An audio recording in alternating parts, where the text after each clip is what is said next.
Hello and welcome to Season 4 of the Sunday Podcast, presented by sportsshoes.com.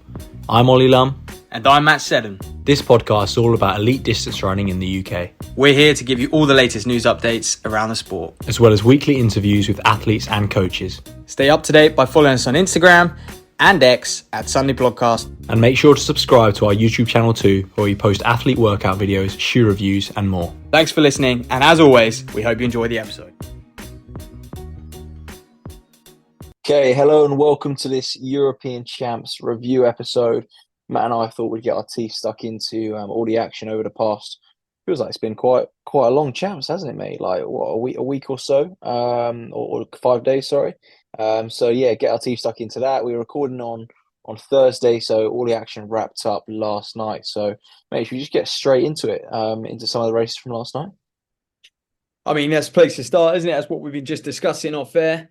Obviously, is Jakob back to his best? How much did we learn from that? Men's 10K final, which I thought was pretty spectacular, to be honest. And I guess weighing up how Paddy Dever did, and then going from there, and obviously Keely with this illness and these vicious rumors which was circulating apparently that she is ill, and breaking that down as well. So it was a good session though. And we were just talking about the Champs as a whole. I mean, I thought it was a pretty good Champs. The crowd seemed to slowly buy into it, and that always happens, and to expect people to go to morning sessions, and I think is unrealistic. I know it happens occasionally when we see the likes of London, 2012, 2017 and Comet Games and stuff like that. You do get people go to morning sessions, but I do think the evening sessions is where it's at. And to be fair, it's a massive whopping stadium. It was a decent crowd at pretty much every evening session. And talk about tickets, I think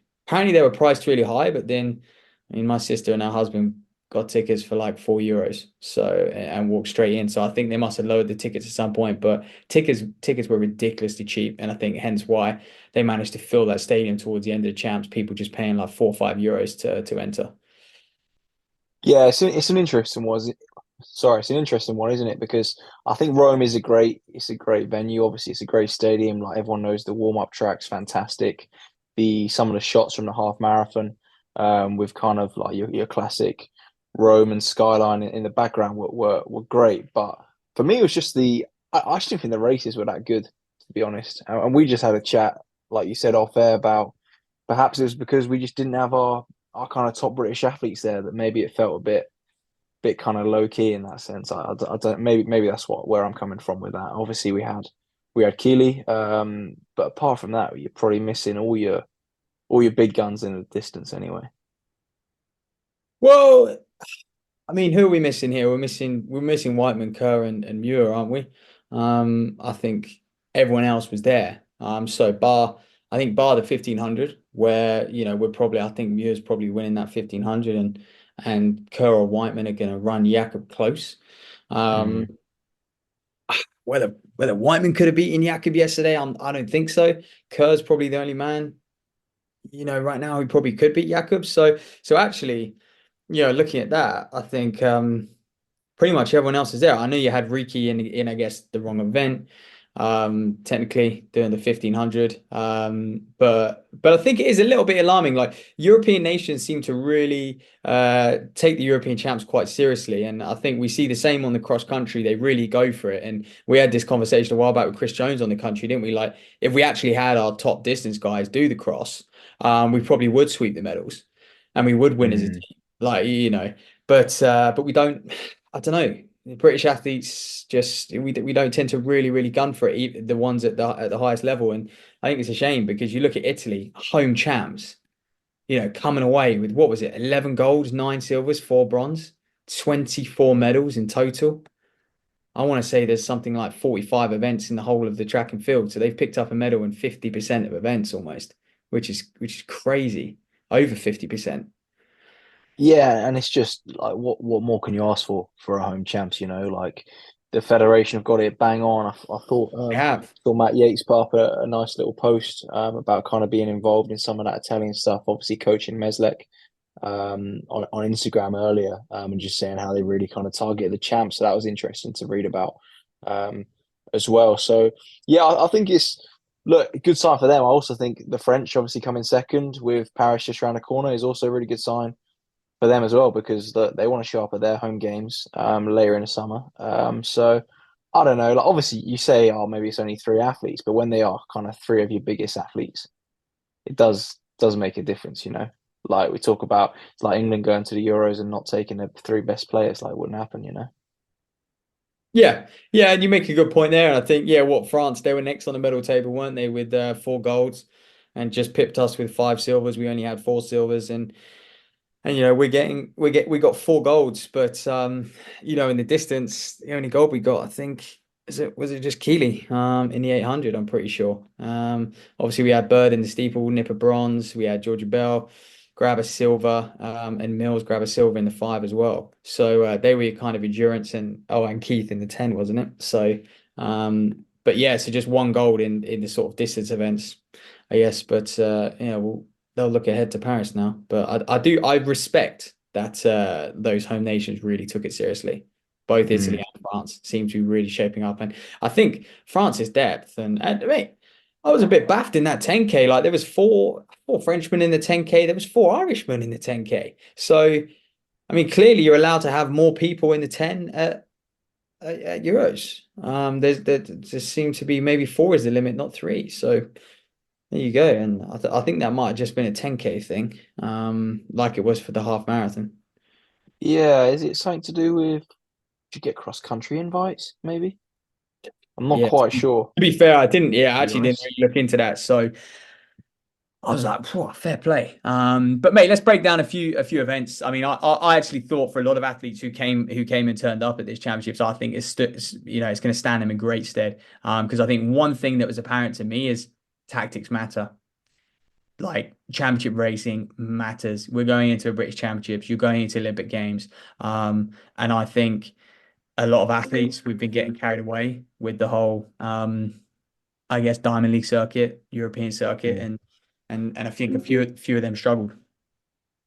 Yeah, absolutely. Look, let's get into that men's 1500 meter final because that is one where I'm pretty sure when we kind of previewed Euros a bit, we kind of mentioned Gawley as someone who could potentially be close to Jakob or even challenge Jakob, as he did indoors a couple of years ago. But he obviously got himself in a great position throughout, and then really faded quite badly in the last 100 meters. Jakob super dominant. Like I think I said to you before we start recording. For me, my favorite race of the champs was Jakob's Heat, where he absolutely kind of walked off the line, chilled for what he chilled for maybe like 600, maybe more.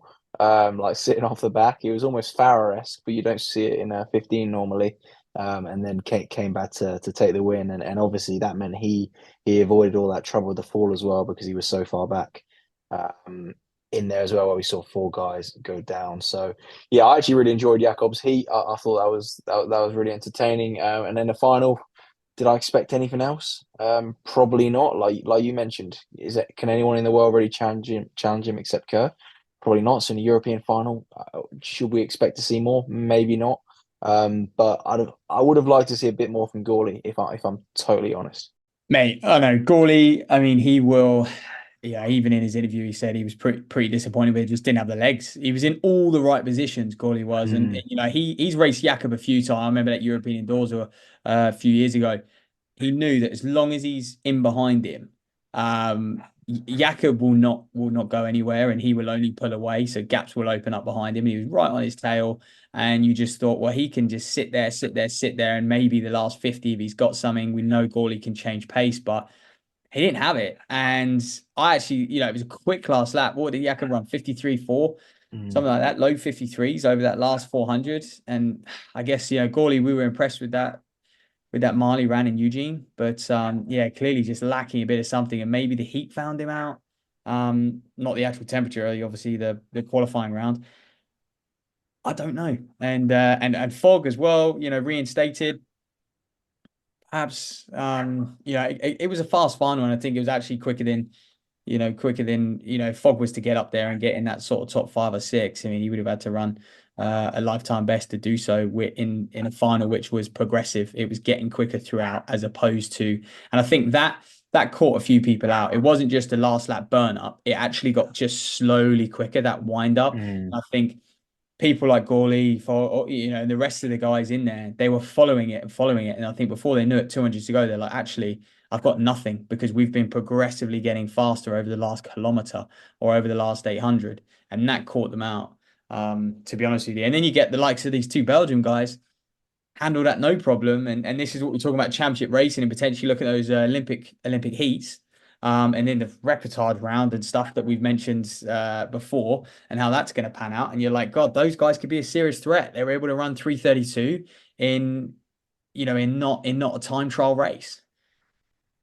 yeah, it's a really interesting one, isn't it? And I think it does look. Gawley obviously ran that 3:47, but at this time of year, are you really going to be like sharpening, like ready to kind of get ready for the champs, or actually was it a little bit early and maybe he'll be ready for British champs or the Olympics, obviously if he goes, you know. So it is a difficult one because to a point he's got to like just train to get in shape for a period of the season, to then kind of do it as we know Jakob himself does is what is it, a 3 week block before his main Mm. champs. So the timing is kind of it's almost was in that kind of sharpening block. So maybe that's an excuse. I almost felt like and I'm not saying go toe to toe with Jakob and get like blow the doors off completely. I almost feel like he raced for second a bit too much though. Little In bit, yeah. There like was no challenge. And again, like the only way Kerr and Wyman have yeah, beaten Jakob is they've challenged him on the back straight. They've challenged him far enough out to really ask the question. They've got ahead of him, and once they're ahead of him, then they've been able to hold him off, because he doesn't have that kind of acceleration, that top gear that those two had when they're on their absolute best. mm, And again, no one got ahead of him. And I just think, at European level as well, I still think no one quite believes they can beat Jakob. yeah. I think But that's a what I mean massive by part of it. yeah, for me for Gawley though, what I mean by that is that I feel like he was actually you can almost take Jakob out of the race, and then Gawley's actually in a terrible position because he's just leading everyone, if that makes sense. Like for me, it actually seemed like he was like you just say you ignore Jakob, he was just the guy like chilling at the front but not really doing anything, allowing everyone to then come and kick past him. Mm, So it yeah, was almost I almost say if he'd like sat on the guys who were sitting on Jakob because everyone knows Jakob's going to go anyway. yeah, That's it how was you weird. that's how you get silver or bronze there. It was weird, yeah. I hadn't really seen Gawley perform like that before. I think if No, you're no. someone like Whiteman, you're probably like, oh, okay, that's maybe a little bit of a confidence boost for him, going into champs, and maybe George Mills. We'll get onto that story, what he decides to do at Mm. champs, and in a moment. But yeah, I think that was your men's 1500, and yeah, there were 17 guys in there. There was a lot of bodies. Jakob This still this this whole like putting people through for falling bullshit, needs to bullshit, stop. man. It needs to Yeah, stop. honestly, I even think if you fall hard luck, like Oh hard mate, luck, you fall absolutely. hard luck, because you've like that's on you. Like just Yeah. That's the person. sport. That's always been the sport. And then in the past, what's it been like 4 years? Maybe since maybe longer. When did it all kick off? I remember one year it just started kicking off mad at champs. Oh mate, was it 2018 in Birmingham World Indoors? I think it was crazy. Yeah. This whole oh no, I think that was the DQs and stepping on the line. But mate, Yes, no, that was. You're right. Yeah. it's been happening more and more over basically every champs. People are getting reinstated, Yeah. but yeah, they just need to they, they need to scrap it. I think sometimes there is legit reason, but I mean, I don't want to, I guess don't want to go in on Fog too much here, but he's a guy who didn't even fall over, and Yeah. people fell in front of him. People fell in front of Jakob. He's still. I mean, yeah, how did Jakub negotiate that, man? It just shows like his confidence and how composed he is. He's just like so Yeah. good. But it's because, to be fair to he knows, like he's not stupid. He knows how the race is going to run. I think he really studies these races, and when you're in a heat at major championships, like we said about British champs heats, like first lap maybe 58, 59, probably 60, 800, 2-2, and then it'll pick up from there. well, won't really pick up. And then last 300 will be 38, 39 seconds. Mm. Like Jacobs knows that. He ran the most even 2-minute 800 ever seen in that heat. And then kind of just found and then wound it up from there over that last 400 and picked his way through. Um, Whereas everyone else fast, slow, fast, slow, you know. But anyway, yeah, back to Fogg. Like he was lucky to be in the final. Again, it was a shame people fell in front of him, and obviously it affected his race, but it affected a lot of people's races, and they still managed to get inside that top Yeah. six, was it? And that's it. And it's not. I'm not having a go at the athletes. Like it's not Adam Fogg's fault, you know. But I just think the kind of the sport, like you can't do that because you got to have an equivalent in the final for me. Like if that's the Yeah, rules of racing, that's the thing. there If it needs to be happens in something the in the final, you're final. But done. Yeah, yeah, I exactly. agree. So So, you can't just have it in qualifying rounds because it's not a different sport in a round, is it? Like yeah. it's the same sport, like it's the same game, so it's got the same rules. So But it is like I yeah. do believe it's unfair because if you're in a heat where someone doesn't fall over and you get run out of it and you see five guys from the Mm. other heat get reinstated, you're fuming because in a game of fine margins, these ranking points and stuff, you get so many ranking points for finishing inside the top 12 or the top 8 at European Championships. That's so unfair considering that you got lucky in the heat that someone fell over and took you all down and also not to say that you haven't run as hard like or you might not have run as hard. Do you know what I mean? But Well, hey you're not ho. exactly kicking for home, are you? When you already know you run out of it No, because you and they know, fell. yeah, they just know they got to Yeah. finish the race. It's. I disagree with it completely. So I hope they change that rule. Um, but yeah, so I mean, if that was a men's 1500 final. I mean, it went how we thought it would, didn't it? Yeah, absolutely. Let's get into that men's 10K. Obviously, you mentioned Paddy Diva earlier on, and he was the one who kind of took it upon himself to actually do something in the race, and I thought it was a really brave run. But also, I don't know, going into the last lap, did I see that going any other way? You know, it's so hard to kind of to kind of race like that, and it's weird. We always say like because if he hadn't, you say, oh well. At least someone should have done something about it, made it quicker, not left it down to a kick. But actually, someone did do something about that. Like Paddy tried his best, and fair play to him. But obviously, I think a medal was always going to be a long shot anyway. You know. Look, I really respected Paddy for that. I mean, Hutchins on comms is just saying how awfully slow it was, like all race, but actually he was the one who wound that up like big time from where they were in that first mile. I think their first mile was 4:54. Like for these men, that's ridiculous. It's so Mm. slow. But then they were inside 9:30 at 2 miles. So they've already dropped down to like a 4:30 mile there. So they've already started to operate at like 67s. And then from there, they just got kind of quicker and quicker and quicker. Um, and then what were they at? And then it just sort of at 5K they were 14:30. But then they finish in close to a 13:30 that last 5K, bring it home with Labalu for the win in what he run 28 flat and Paddy was like 28:04 or something.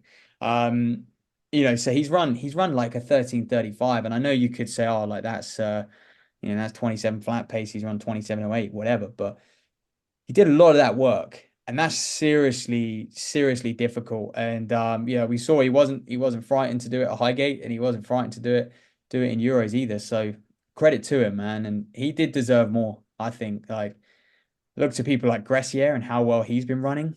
Running like low 1250s over 5K and stuff. And I was a little bit disappointed. Gressier coming home. Yeah, What was he, fourth?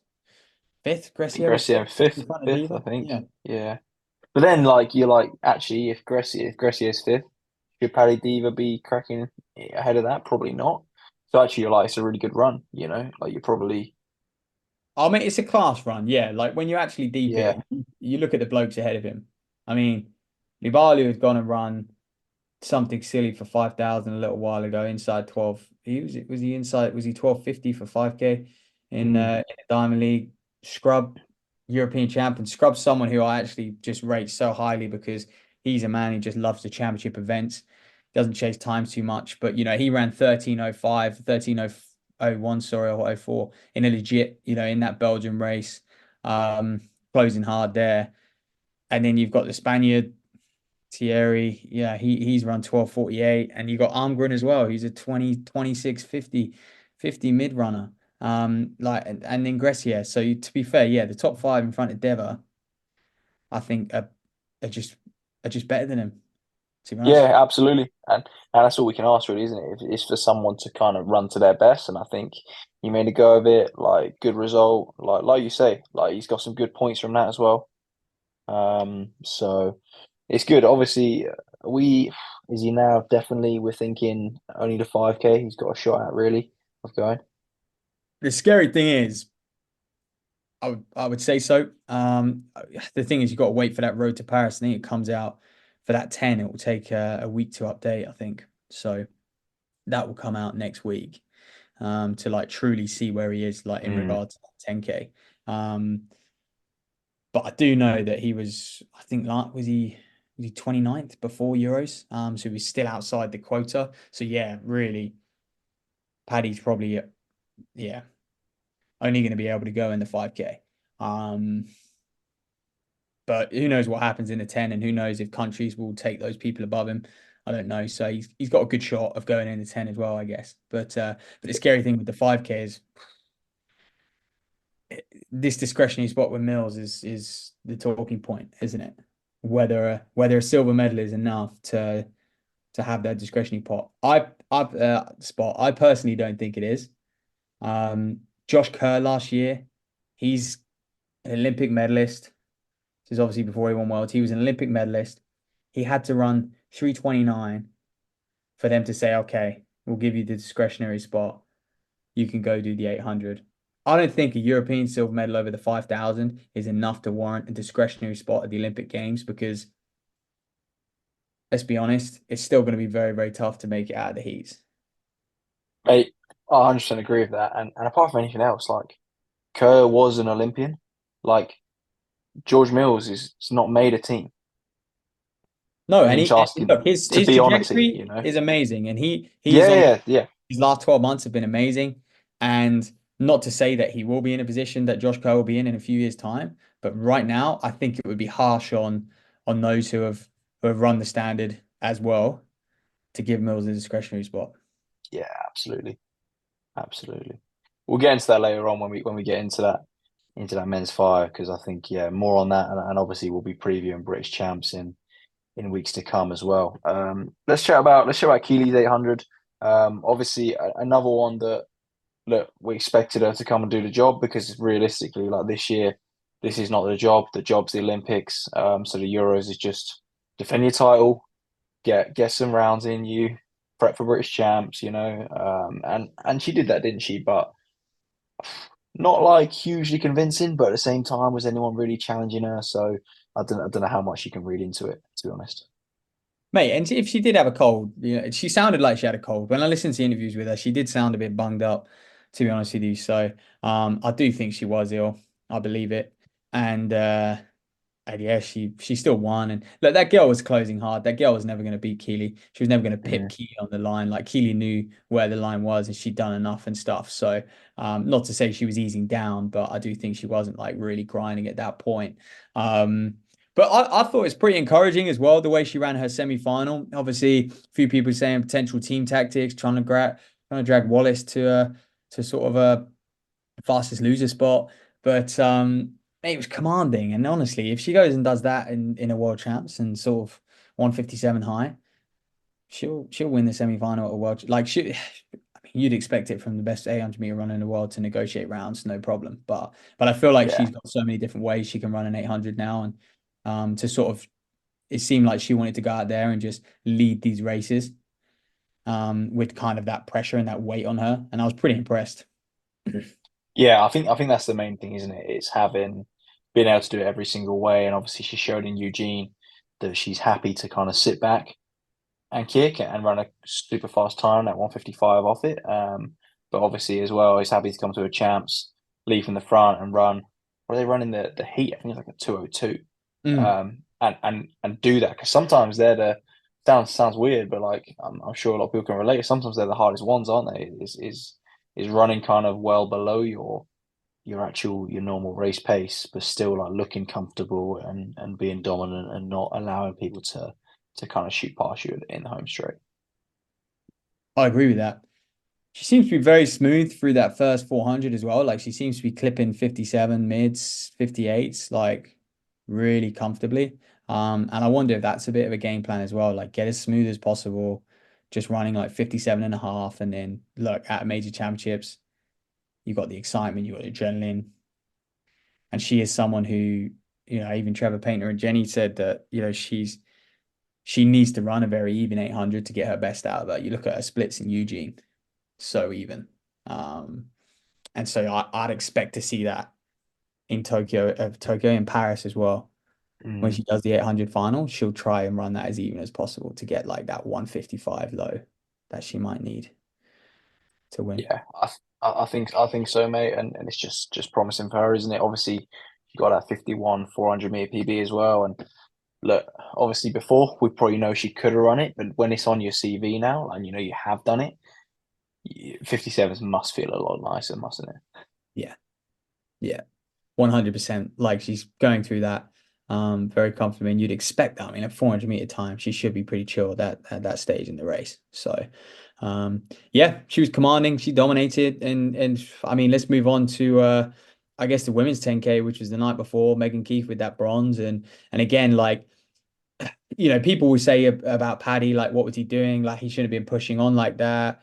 And I think he said he was a little bit naive. And as people kind of said the same about Megan as well. Like, why is she pushing on? Why is she stringing it out? Spent a lot of time at the front. But I just feel like in that race, she got the best result that she could. And I feel like Paddy the same. Like, I think he got the best result that he could. And just because he ran it that way doesn't mean he could have got, finished higher up if the race was different and he was one who just kind of switched off and stayed in the middle of the pack. And especially Keith. I mean, looking at Batacletti and Van Ness of the Netherlands, mate, she wouldn't have been able to keep up with them on that last lap, whatever Yeah. happened.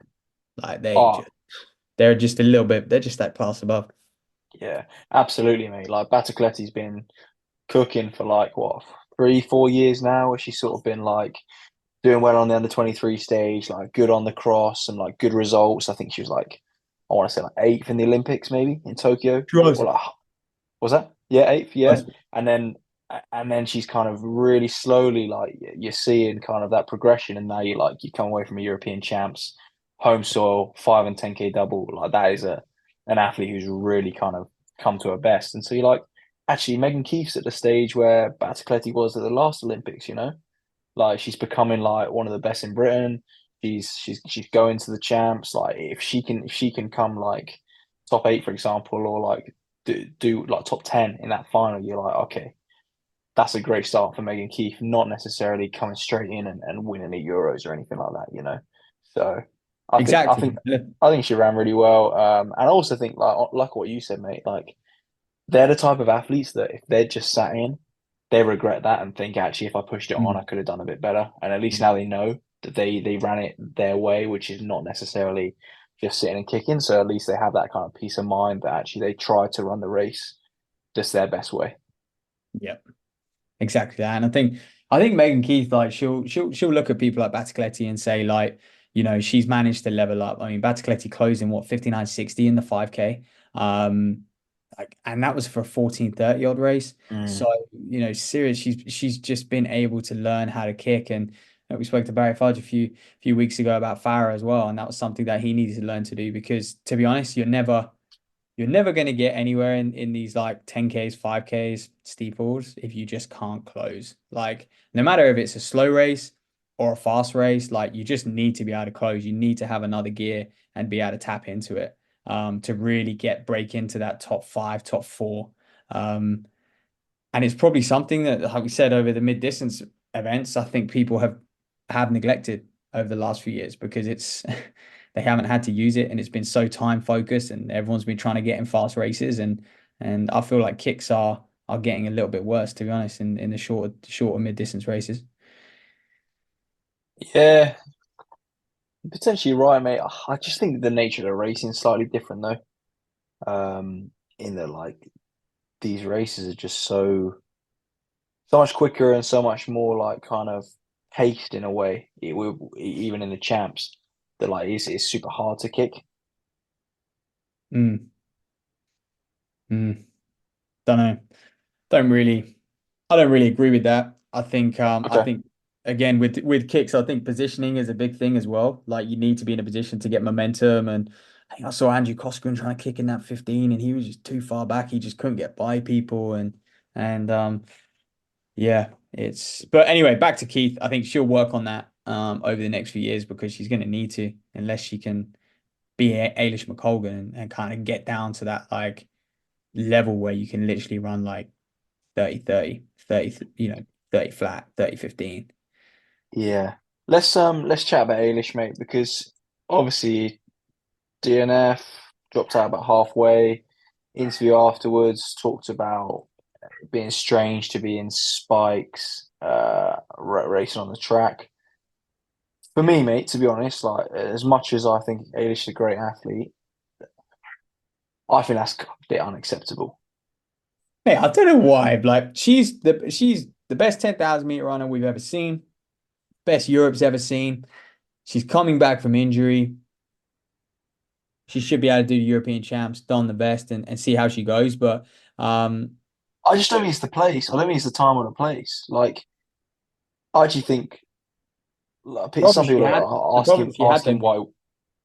Some people are asking why Whiteman like is not competing, for example.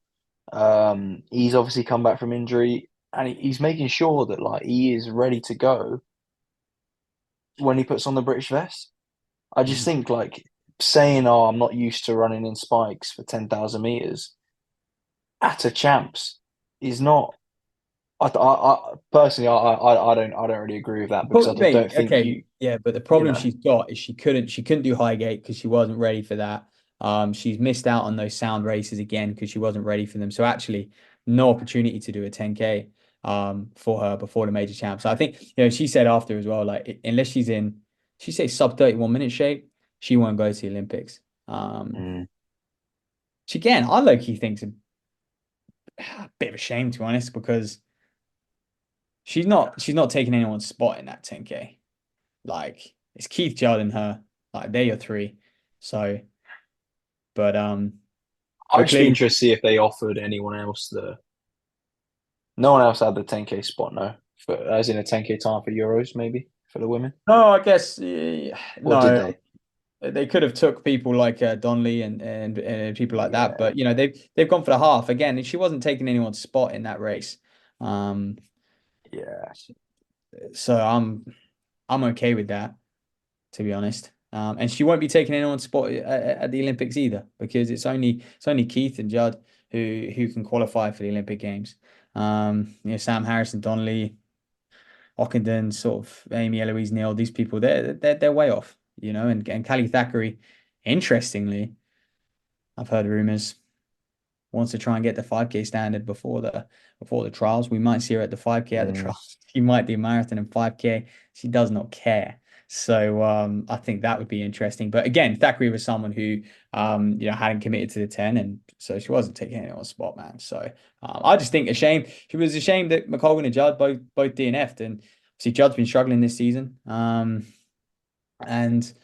And McColgan, obviously, if she is she going to be fit enough? So we could just see sort of Megan Keever really perform at Paris. yeah, which is a shame because it's on paper it's the strongest team for a long time in that women's 10K. But obviously, like you say, yeah, if they But fail, this is she's not it, wearing the man. So best. much, so much of it is getting to the championships, isn't it? Getting to the Mm, championships fit. And I feel like, that's the hardest thing to do as an athlete, get there in your prime shape. So, um, yeah, it does feel like sometimes, like on paper, yeah, we have an incredible team and we have so many athletes that we can send. But actually, now the Olympics is nearing. It's like, phew, so, everyone's kind of in different places now. yeah, and that's where I don't know, and we'll get onto this like just in terms of the trials and stuff. I just feel like you can't be handing out spots to the Olympics like when people haven't. Even a European champs, and I think that's the thing of Eilish for me. It's just like, yes, she's done stuff in the past, but you're just gifting someone a chance to run distance on a track. but no real. So I hear what you're saying. You're saying that the big Eilish for the Olympics, like she hasn't over someone else, maybe in a different event that we know someone's going to get screwed over when British athletics pick their Olympic team. Someone's going to miss out. Yeah, yeah. Have to go, and Or you're even saying like, for example, say in this Euros, I don't know the kind of ins and outs of like the sprints and the throws and etc. Like maybe she didn't take anyone's space in terms of like there it was was another limited 10K teams. girl, but for example, like they might have not they didn't fund everyone, so there's probably someone with a standard somewhere who's not gone. Mm. And I'm like, for Ailish to like get used to running on the track again, bloody hell, just go do that on the track. Like put some spikes on then, so you are ready. I think yeah, That yeah. like it's I semi I agree, and just a part of me says you earn your stripes as well, and she's definitely earned her mm, stripes in her career. But I mean, we're talking about we'll move on to the men's steeple, but you talk about someone who's missed out was Phil Norman, who wasn't at the Europeans, and he would have given it a good crack, I'm sure. So but yeah, men's steeple, mate. I mean, for me, it was one of the races, the champs. I was getting messages saying that was such a good race, blah blah blah. But honestly, if you go through and watch steeplechases at major champs, they are one of the most exciting races. There's always positions are always changing. There's late runs, there's moves, people fall, people die, people blow up. Like it is one of the most like mate, back in the day when Kinsessless was like, him and Albert Cali having their battles, him and Jager having their battles, Ken Boy before that, and Shaheen like doing crazy stuff, like Makisi. I remember like Euros, him whipping his shirt off. Like the steeple always delivers. And if you don't watch them at major champs, then shame on you. And if you were surprised with how good a race that was, also shame on you. Go back and watch a few more because yeah, again, it delivered, mate. And look, France are a country, they're plowing into it and they always have done. And again, we talk about like funding and where British athletics funding is. They've neglected the steeple. They've never sort of supported anyone in the steeple. And it probably shows because you look at France and how they train and what their setup is, and Germany and countries like that. And look, it shows on the medal table, right? Mile and Badrani won two Germans in third and fourth, Bebendorf and Frederick Rupert, and the top four pretty much all getting inside that Olympic standard as well of 8:15. And to put that into perspective, we would have had to see what in the 5K, we would have had to see all the like four men inside 13:04 in a championship 5K. Never mind that the steeplers had heats as well, sort of 40 hours before. And then also again with the 10K, we would have to see people run like 27:0, inside 27. And so it was add with the 800 again, like a load of men inside 144.5. So it was a very impressive race. And Mile's someone who switched over from the 1500, didn't he? So, and he's only done a few steeples, but he's taken it to similar to Georgie Beamish when he took it up. He's had no problems at all, and similar to when Jager took it up as well. Like first race out, they run low 820s, and they just get quicker from there. yeah. And on Jager, obviously he's been out for a while, but he did race Portland Track Fest the other day. He ran 8:25. He won't make the Olympic Games, I don't think. I don't know, mate. If he's opening up with that, I was looking at all the comments as well, like on the Because he results, and has, like he has people to were saying he's not understand. touched speed yet. I was like, waiting for the Parsons to come back, and that would be a story, like bit of nostalgia. Obviously he's one of our kind of favorites from a personal perspective, like we saw him race in Paris, back in the day. So yeah, but yeah, back to that Europeans. It was a great race, and obviously Matt's had his steeple rant now, so he can chill out. But yeah, steeplechase is always a great race, and this was no different. I think yeah, like you said, Mile. I think they said it was his fourth. Was his fourth steeple? Was the heat Yeah, fourth yeah, he did fourth steeple of fourth. his career, which is crazy Yeah. to be European champion. So yeah, great race for him. And yeah, it'll be interesting to see how they get on against the rest of the world because obviously we know on that you mentioned people like Albert Cali, like on that Olympic field, like it's a different level. No, I don't, look, Albert Cali's a different level, Gurma's a different level, but actually, look at the world rankings and the way the steeple is at the moment. I think a Mm. European will be on the podium. I think a European will grab bronze in the Olympic Games. And actually, there's not to mention Daniel Arca was in fifth, and that guy's run 8:12. For Fernando Caro didn't make it out of the heats. Zaglami didn't make it out of the heats. That's another guy who's run 8:12. Like there was Europe have some very, very talented steeplers right now. And the Kenyans seem to be struggling. Not many of them are running sub 8:10. They're running in the 18s as well. And the same with the Ethiopians. Wale, he seems to be struggling as well. So bar your Gurma and El Bakali, who are your two runaways at the moment, in behind, and I say a European might get on the podium. I think Georgie Beamish, if he executes the right race, Kenneth Rooks, if he executes the right race. So I think basically a non-African will sneak a bronze. Mm. Big call, mate. Big call.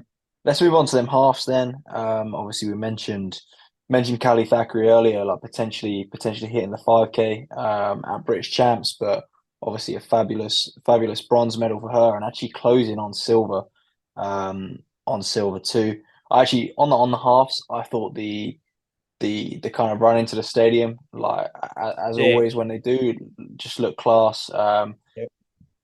That great stadium for it as well. Obviously running past all the football shirts and everything too. So I thought that was pretty cool. Like particularly in the men's race, when they were actually kind of closing hard, and obviously you had Cripper, a bit of a home crowd favorite, doing bits there as well. But yeah, Callie Thackeray, great bronze medal, and then a gold for the GB women as well, which is great to see. Like it's kind of cool. I think that they've got that team element to the It Europeans. I is. think it adds a bit to a half marathon. Mate, it is cool, and it was a shame it wasn't televised properly. It wasn't on it Mm. wasn't on the iPlayer or the BBC Sport or whatever. They just chose to go live after, which was a shame because I know a lot of people missed it. But yeah, we mentioned Thackeray. I thought that was a very solid run, 68, 58. Hot conditions as well. But flipping hell, Grovdale is just different gravy. 68:09 champ record, mate. Like you said, after her 5K exploits. Yeah, and the five wasn't slow, like we said either. Like it wasn't like they jog around a five. Yeah, So he is. Yeah, fair play to her. I was really impressed with her five as well. So, but yeah, those you're right. It was I loved it, the fact they came into the stadium and finished in there. I think they should all do that. yeah, Always said that, haven't we? Finish in the stadium, especially if it's pre a morning session and you've already got a bit of crowd sort of filing in for it as well. yeah. It's just the fact they were, especially in the men's, obviously having a proper old kick down the home straight, to kind of go Italian 1-2, there. Am I right in saying there was a yellow card in there as well for the cello? Yeah, there was. Yeah. For Pietro Riba, yeah, he got a yellow card for just unsportsmanlike conduct, I think. How lame is that? Yeah, Embarrassing. It's embarrassing. He's got every right to do what he did. I think yeah. I bet they anyway. won't do that at the Ultimate World Champs or the Michael Johnson Track League. They'll be all for that because they're changing the sport. So Love sarcasm coming through there, mate. But yeah, and again, like Cripper, like 61:01. Like this is an unpaced half marathon. Like I know he's a 20, what is he, a 2:05 guy? Is he Cripper? Um, so I'm pretty like you would expect that from him, but still, like, yeah, they were shifting, and it was sharp at the pointy end. You mentioned Reva, you mentioned Petros as well. He's a 204 high guy. Teferi, the other German Silvaralo, like it was very, very strong. I mean, sort of 11 men inside 62 minutes in a sort of championship setting half marathon. mm. Yeah, great races. And yeah, like you say, bit of a shame. We had obviously no men, and a bit of a shame that it wasn't televised kind of fully either. Onto the men's 800 though. Obviously just Giles made the final.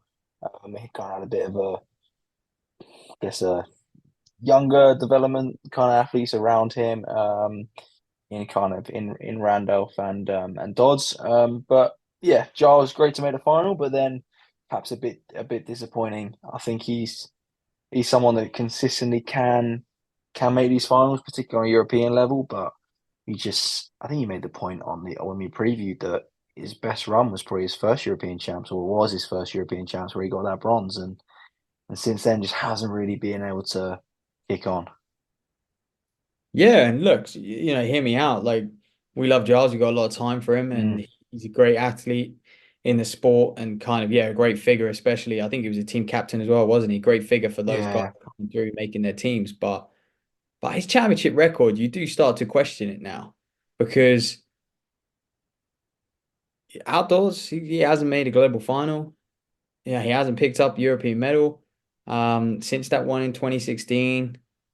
And again, like to finish seventh, like this was a real chance for him to get a medal, I think. Um, so yeah, his championship form's a little bit disappointing for me, actually. Like when you break it down over the last few years, and he has been to a lot of global championships, he's been to a lot of European championships as well. Like he is heavily experienced. Um, yeah. and I think that will It's be, so tough, isn't it, in the 800? It almost reminds me of like a Michael Rimmer, like someone who making teams for like as long as I can remember anyway, like kind of like growing up watching the sport, but just never really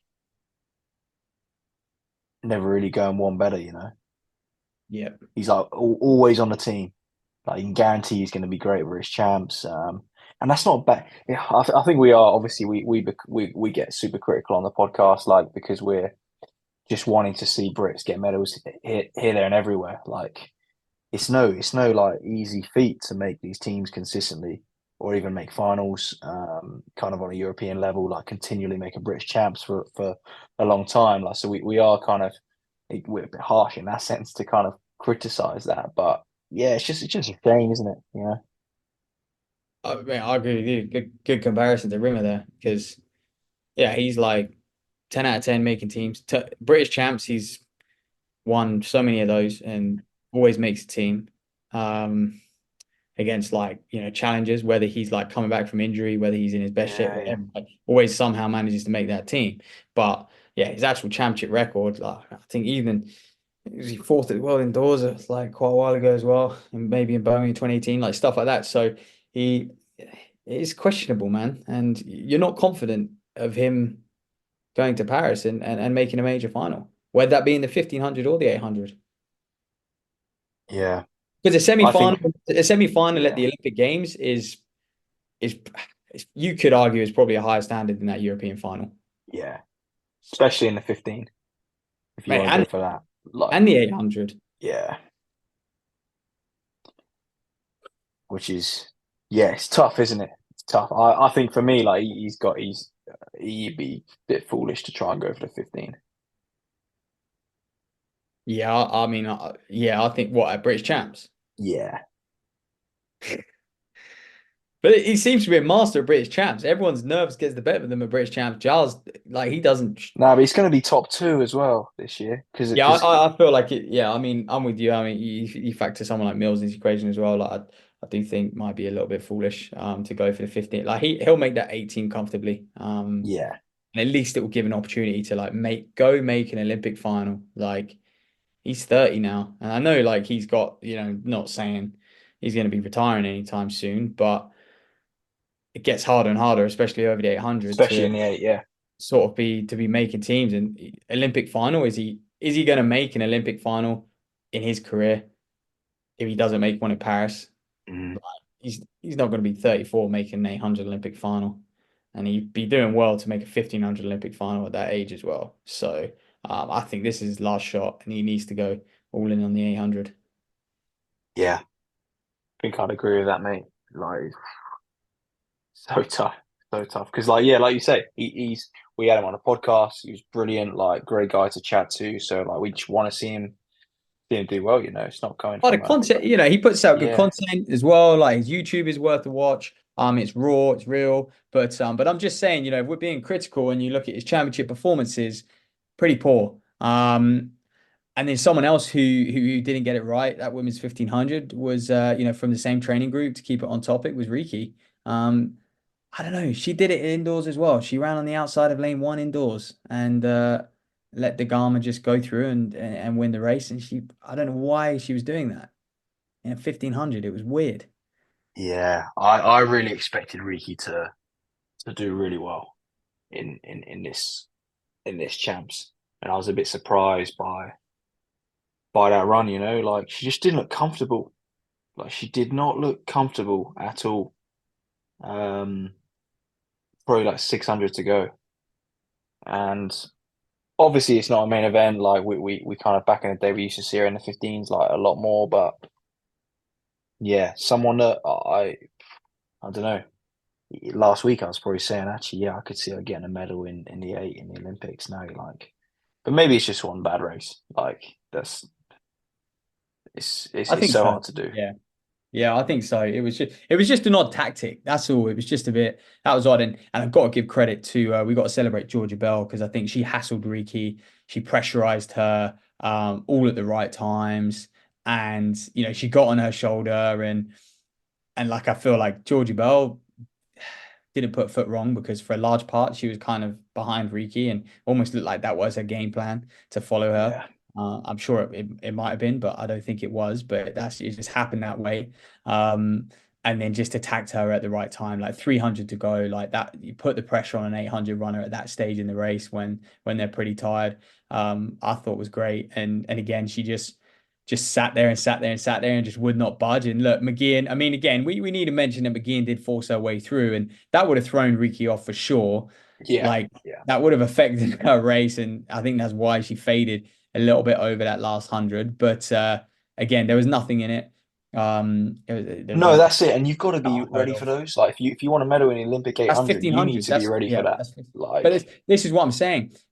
And when I was mentioning earlier about people just haven't got that experience with like argy bargy 1500s, and I'm certain that's why we're seeing so many falls because people like athletes don't seem to be as used to like pack running as they used to be, sort of like pre they never pre do it. pre wave lights, pre Jakub era, like pre just constantly paced races. Yeah, because they never do it. You're right. It's just first 100 single file and you don't have, and maybe on at best you're outside of lane one. But athletes do look. I mean, how scrappy was those women's 15 heats and stuff? And like, you can see them just panicking so much. They're in a pack. They're worried about what position they're in, making moves. That no one seems to be comfortable pack running. And that was kind of my point there. And fair play to McGeehan. Like she barged through. She went and claimed that gold medal. She was impressive. Yeah, she was absolute class, wasn't she? And I do think it's probably just a bit of training as well. Everyone's so busy tempoing and sitting in behind each other rather than actually having a bit of a ding dong on the last rep in training as well. Like so, yeah, like you say, people just not quite used to that yet. McGeehan kind of brilliant run from her, like, and she like past couple of years has just gone from strength to strength, hasn't he? Like she's kind of got that Diamond League win. She's kind of cementing herself as like almost the next best after forget my names now, mate. Um, You're not going to say Kipyegon and Jess Hole and people like that, are you? yeah, Kipyegon, sorry. Like she's right in there. She's right in there after Kipyegon. You're not kind of betting against Kieran McGeehan in those situations these days. Yeah, yeah. I mean, yeah, fourth last year at Worlds. That's a big win for her. Yeah, At Euros, and I know 2 years ago she was second, right behind Muir, wasn't she? And I think she had another medal in her career at European Championships. But yeah, that's a nice win for her, and I do feel like you are right. And again, I think she's looked at it and gone, I need the Europeans. I need to race. I need to do a championship setting to bring me forward. And because, just be honest, the Irish trials yeah. won't be too challenging for her. But No, and you can't sniff at being the European champ either. Like the one obviously that we got to talk about as well, obviously Katie Snowdon, obviously beat Laura Muir last year at champs and then Europeans this year really struggled. Hopefully that's heavily. just a bit of a blip for her. But yeah, you still probably think that her, Georgia Bell, Laura Muir is your team for Paris. But don't know, like you never count people out. Well, you've got Walcott Nolan, haven't you? And I think that's probably the next person who to really challenge for that team. But and if one of them's not on their game, Walcott Nolan will come through Yeah. and take that spot. And look, she's a Tokyo Olympian. So and she's in good form. She's run four flat. She's right on the cusp, and she hasn't had the mental stress and fatigue of European champs. Like that, if you see that as a positive. Mm. Um, so she'll go into British champs relatively fresh, maybe. So it will be, yeah. But I do think that still would be. still will be the top three for sure. But yeah, it was a surprise. I don't even know what was up with Snowden, to be honest. It was a bit of a surprise to not see her sort of really challenging for that top prize. But mate, Never let's really move got on on. it, you know. No, I never. Yeah, you're dead right. Yeah, never got on it. Yeah. Um, but let's move on to that men's five. Jakub dominates comfortably. Um, does what he always does. We've seen it so many time and time again at world stage, European stage. So there was nothing new there. But hey, Millsy with the big second place, obviously beating Labalu and Machao and Dika Manayo as well. The Spanish guy around 12:48 a little while back. But so a big run from him. Um, Post race interview, more there. Oh, it gave me Jake Hayward vibes from a couple years ago, you know, like when he was, yeah, sort of. Look, and again, I'm not kind of saying anything against Hayward because again, like great guy, like, and I appreciate he wants more, but I think sometimes like it's so easy for these athletes to be like, yeah, I could have done more, but just appreciate the silver medal on the European champs for what it is, and like Jakob is one of the best ever, like in the world, not in Europe. So I hope, Yeah. yeah, like, I hope he's like enjoying that, you know. And it's good. It's don't get me wrong, it's good to have fire, like and want more. Um, but yeah, It might come down to, he was thinking the only way he's getting that discretionary spot if he beats Jakob. And that, to be fair, had he beaten Jakob in that 5,000, yeah, give him the discretionary spot. yeah, yeah, Like no doubt. But he's still, I think he's still, and this is why I think he should, if he wants to go in the 5,000, just turn up and win the British champs. Get another I think 5,000 so. under his belt.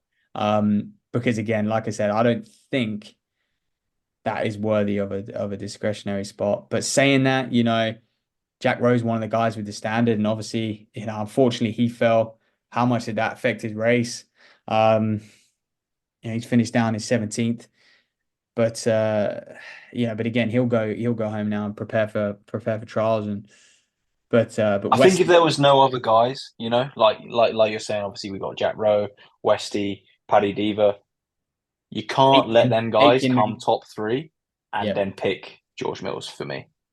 yeah, and Sam Aiken, and like he's gonna go. I can't wait to see him at British Champs. You're laughing because you don't think he'll be there, but it'd be fantastic to have Aiken in the UK. I can't remember the last time I saw him race in the UK, but mate, I guess the kind of the one for me who's going to win British Champs is James West, and I'm just going to put it out there now because I don't think these guys. You can't get rid of him. If the race is 13:20, you don't Yeah. really change him. If the race is any slower than that, yep, he's still there. And any quicker than that, well, I don't think any of these guys can front run 13:15, 13:10. I don't think they do. They're like you've got to probably be in 12:50, 12:55 shape on that given day to front run a 13:15, 13:20 at Sports City in Manchester on a Sunday afternoon at 2 o'clock. No, it's not happening. So Mate, I think you're bang on, to be honest. And that for me is why one of the reasons you can't pick Mills. Because I don't think he runs away with that British champs race if he's in it. Like so, yeah. And he should want to be British champion I do think, and yeah, there's qualify for the Olympics. I think yeah. that for me as well is like it gets understated a bit. Like it's not you should want to win your national champs and qualify for the Olympic Games, you know. You shouldn't want to be doing it by another way. No, I know, I agree. And on that as well, I do remember something last year about that discretionary spot being that you need to have a realistic chance of like a medal. You need to have Yeah. had a previous global medal or be in with a chance of a global medal. And if you look at Mills, is even with a chance of a global medal over the 5,000 in Paris? No. Yeah. So, but he's coming, and he is on the rise, and let's see what he can do over 1,500 if that's the route he decides to go down. I guess he is going to be the talking point of this British champs. I think. I just Oh think look, if like he does the 15 and then he goes and wins it, fair play, yeah, you know? he's Like he's even now like we're just talking about him like, and I think he likes that. He likes being mm, a little little bit of like I guess I don't want to call him a villain, but just like the talk of the town, like, because he flies under the radar a little bit, but yeah, I feel like Yeah, I he. think the problem is with that 15 as well. Like, there's no Kerr, so like that'd be more interesting than that. Like, if it was Kerr, Wyman, and Mills, then I'd be like, okay, now we're. Yeah, But yeah. it's always going to be a So, bit funny, you I know. mean, that was the men's 5K, and obviously, yeah, the women's 5K we mentioned earlier, back to Kletsi running away with that, looking very, very impressive. And what Izzy Fry, Hannah Nuttall also having pretty solid runs out there. Both of them. I mean, Izzy Fry for a big PB 15:05. Nuttall, little kind of way off her best, but a solid run in 10th. And it was tough just because the race was, with what Grovdale was doing, if you weren't really on it and able to sort of hang on to that group, you basically would just found yourself isolated on your own. And that's where Nuttall and Fry kind of managed to kind of like work back to her and sort of work Yeah, through as well. yeah, I think so. Like, I mean, great championship experience for those girls. And great to see like the kind of improvements they both made this year. Obviously, Nuttall just outside the Olympic standard. Um, and then Izzy for obviously running a PB in Euros itself. So good to see there. But yeah, probably didn't expect to see them on the podium anyway. So No, it's no, but difficult. I mean, there was national records for Garcia in third, Costa in fourth as well, PB for her, national record for Blomqvist as well. So it was, yeah, to have phew, five women sub 14:45, and poor old Grovdale, mate, she led every step of the way. Well, 4,900 meters, I think she led, and then until Battleclay went past her and dropped to 14 and a half last 100, which again, that changes speed. 14.4 seconds last 100 meters for Battlecletti. It's Yeah. crazy. Oh, it's elite women's 800-meter pace. That, Yeah, which is it didn't mental. get enough recognition because I think when Yeah, you're looking at it, you're like, oh, Grovdale's fading. But yeah, Grovdale wasn't really fading. Like, just Battlecletti's gone around 14 for the last 100. It's madness. yeah, absolutely. And then yeah, last one to wrap up, just that women's steeplechase. Obviously, Lizzie Bird getting that medal. And well, first time we've seen her kind of back towards her best because she had that real purple patch, didn't she? Kind of Olympic Games, then the Worlds the year after, like making finals, getting right up there. And obviously she's been struggling with injuries a bit since. But great to see her back and just in time, like she's going to come to the champs and be super confident, I'm sure. And then yeah, let's hope she can make another Olympic final. Oh, she will. She will. The way she ran the heat as well, I was pretty impressed with. Like, conserve so much energy, smooth as anything. And yeah, I feel like with Bird, she's just building now, like gaining momentum. She'll run British champs. She'll go on to the Olympics, and her best performance this year will be the Olympic Games. Mm, Get back on that. She's that kind of yeah, runner, and she just builds through her seasons so well. She backs herself. Like I'm not even, yeah, I don't think there's any question about that. So I think we can see her down around that 9-10 again. Come the big one in Paris. yeah, absolutely, and looking forward to that as well. But look, mate, that wraps up European champs. So hopefully you've enjoyed kind of listening to us ramble about that. But I do think what was interesting for us, mate, was looking ahead to British champs and seeing where everyone stacks up because yeah, it's exciting now. We're what, 2 weeks away? 2 weeks It's away real this crunch time. weekend, and yeah, I feel like we're not going to see the top race now. I don't think. I think the top are going into a 2-3 week training block. And so I don't think we'll see them perform. I mean, Muir's going to race. By the time you're listening, she would have raced in Nice. As a race on Tuesday, Pava Numi. And then my brother and a few of the steeple guys are going to try and get after it there and attack kind of one last chance. Obviously, we've got Loughborough Grand Prix. I mean, yeah, so we'll see a few people probably just try and crack some British champs qualifying standards there. But yeah, I think that's it now. There's no Diamond Leagues till July. Things are all about British champs now. Mm. Yeah, and we'll be there getting some content for you guys, and we'll come at you with a British Champs preview, giving you kind of all the rundown of everyone, which event we think they're running, anything like that. So if anyone has any inside information as well, feel free to kind of let us know about who might be doing what event and stuff, and then we can try and kind of get that into next week's episode too. But thanks very much for listening, and we'll catch you very soon.